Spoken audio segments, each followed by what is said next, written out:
It is 8:47. Joining us on the hotline right now is State Senator Roger Victory, Republican from Hudsonville, who represents Ottawa County and didn't get done last night till like 1 a.m. or whatever at the state capitol. Good morning. How we doing? Not too bad. It's good to be back in Ottawa County, and I had an opportunity to have breakfast at one of the local restaurants in Hudsonville this morning, so it's good to join a few friends and I got a few hours of sleep, too. So it was a good day today. Well, let's talk about, you guys had a busy session the last couple of days at Lansing. Talk about what you guys passed. Well, one is the supplemental closing the books of the budgeting process and making sure that some of the needs are going to be taken care of. And one was with our healthcare workers. Some of these things we know firsthand.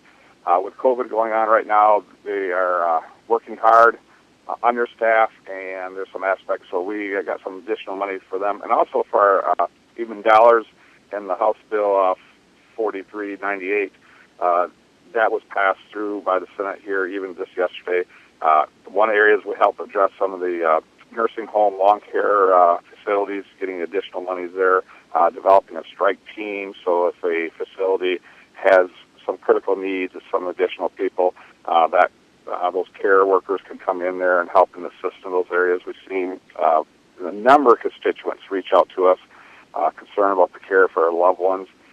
Some of these were brought on by some of the restrictions, the visiting in those areas and just in the staffing. So we heard that and make sure we fund that.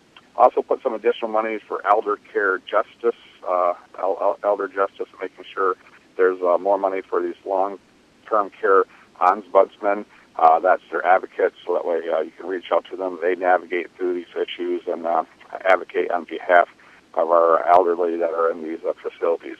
And then, so with that there too, these are things we've seen that from the COVID. One of the problem is a lot of the ombudsmen is kind of a volunteer component, and they have to have accessibility for the facilities too to be representing them. So the key, we put some stronger language in there too to make sure that they would have accessibility to the patients and the elderly in those facilities.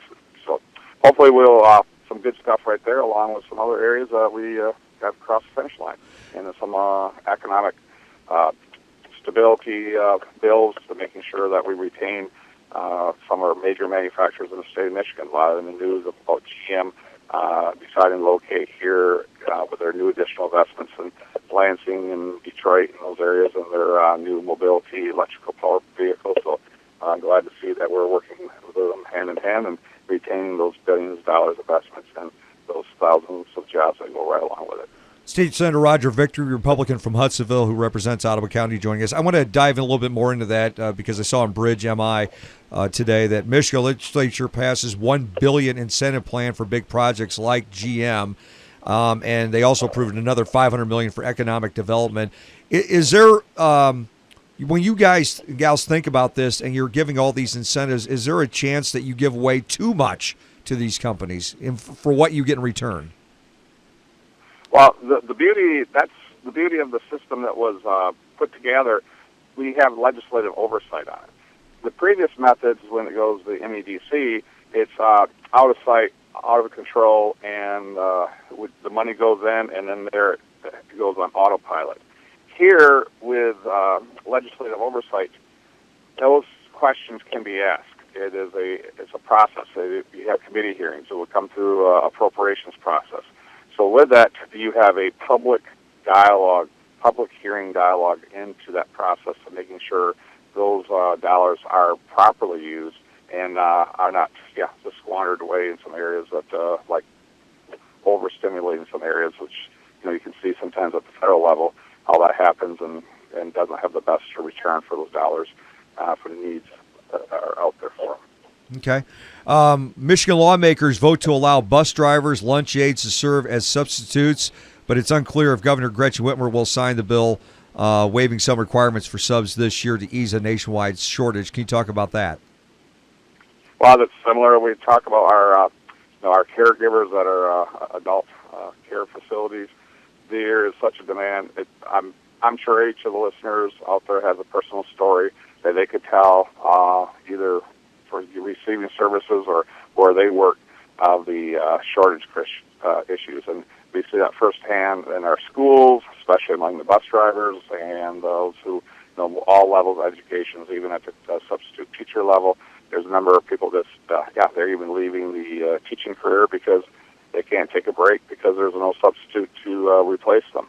So unless we get this solved, the issue only will become greater and greater because those who are working need to see some relief. They need to see something, a finish line coming up because they're exhausted, they're tired, and they've been providing essential services here for a lot throughout the COVID, and they're just tired. And that's why that legislation was passed to help assist and by any means to make sure that we don't lose any more in that career path, that career line, and just exacerbate the problem.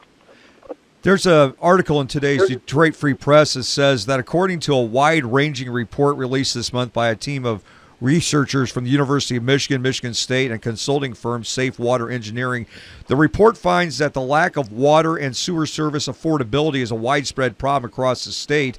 And in the last 40 years, Michigan has seen rising water costs. Other than health care, the cost of water service in the U.S. on average has increased faster than other essential goods and services, according to the report. I didn't really realize that, but in Michigan, it's increased 188% since 1980 when adjusted to inflation, just the cost of water. Yeah, well, and some of this is because we go back, they failed the investment over a period of time. So in these systems, out of sight, out of mind, and in that process, if you do not keep improving them and also making sure you assess the cost of delivering this. So what happens is a lot of these systems were put in 50 years ago. I had some federal grants.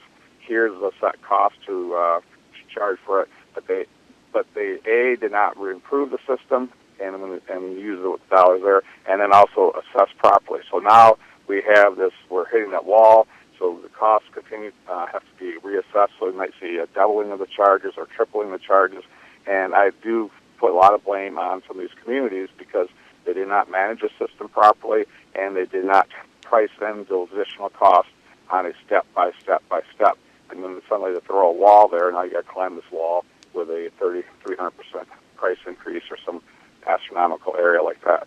And I'll just go back to mismanaging of these systems in certain communities. And other communities have nailed it and done well. And a lot of those communities that have done it well are right here in West Michigan. You're a small farmer. You own Victory Farms in Hudsonville, and there's a good article in Michigan Farm News talking about whose land is it anyway, with so many foreign investors now buying up family farms out there.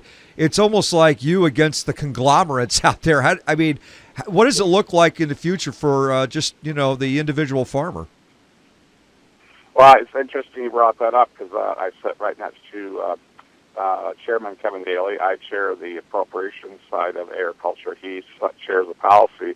And while we were waiting for some bills to get the language written up, he was discussing his agenda for as soon as we start the next year, and that was one of the topics of foreign ownership of farmland.